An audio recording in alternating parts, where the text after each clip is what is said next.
क्या आप जानते हैं कि हमारी ज़मीन पर एक ऐसा मुकाम भी मौजूद है जहां पर इंसानों की बजाय सर्द पानी के सन्नाटे हैं और उस सर्द पानी के नीचे एक अनोखा राज छुपा है। आइए उस राज से पर्दा उठाते हैं।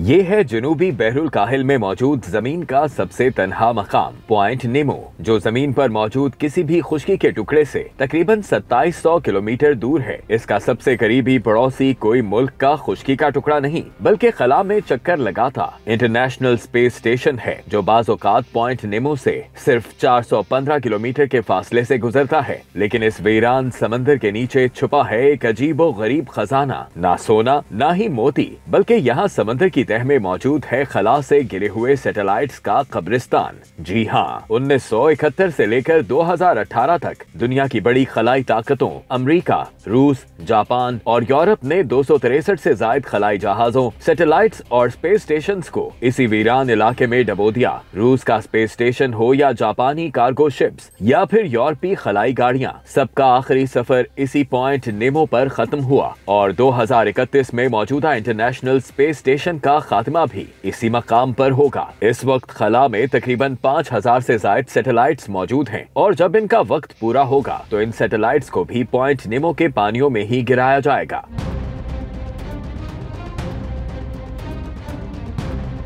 मगर सवाल पैदा होता है कि ये खलाई मलबा जब तेजी से जलता हुआ जमीन के मदार में दाखिल होता है तो इसका क्या बचता है? क्या ये सिर्फ राख और धुएं में तब्दील हो जाता है या इन सैटेलाइट्स के कुछ हिस्से महफूज रहते हैं? तो इसके जवाब में माहिरीन का कहना है कि सैटेलाइट्स के कुछ अज्जा जैसे फ्यूल टैंक, रॉकेट होस्टर्स और स्टील या टाइटेनियम से बने सख्त ढांचे इंतहाई गर्मी भी बर्दाश्त कर लेते हैं। यही वजह है कि खला से गिरते हुए ये टुकड़े अक्सर जलने के बजाय आलम हालत में समंदर की तह तक पहुंच जाते हैं। पॉइंट नेमो का पानी इंतहाई सर्द और तारीक है, जहां ऑक्सीजन की कमी है, इसलिए वहां गुजरने वाली लोहे की अशिया को जंग नहीं लगता। लेकिन एक अहम सवाल ये है कि किसी भी सैटेलाइट को समंदर में डुबोने के लिए पॉइंट नेमो के खास मकाम तक कैसे पहुंचाया जाता है और ये कैसे मुमकिन बनाया जाता है कि ये सैटेलाइट आबादी पर ना गिरे? तो इसके लिए ये किया जाता है कि जो सैटेलाइट जमीन के करीब होते हैं उनका आखिरी ईंधन इस्तेमाल करके उनकी रफ्तार कम की जाती है। ये रफ्तार इतनी कम हो जाती है कि वो दोबारा जमीन की तरफ गिरने लगते हैं।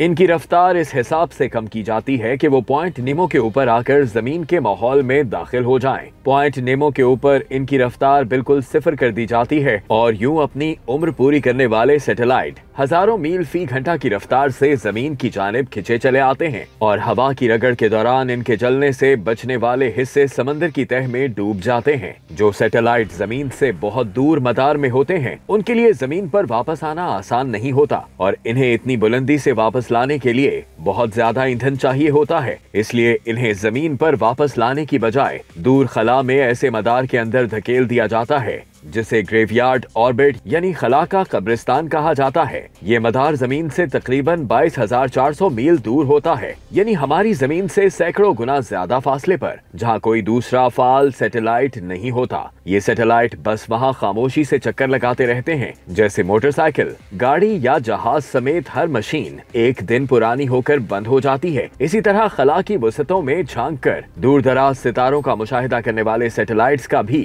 एक दिन इख्तिताम होता है और इन्हें हमेशा के लिए समंदर की गहराइयों में डुबो दिया जाता है।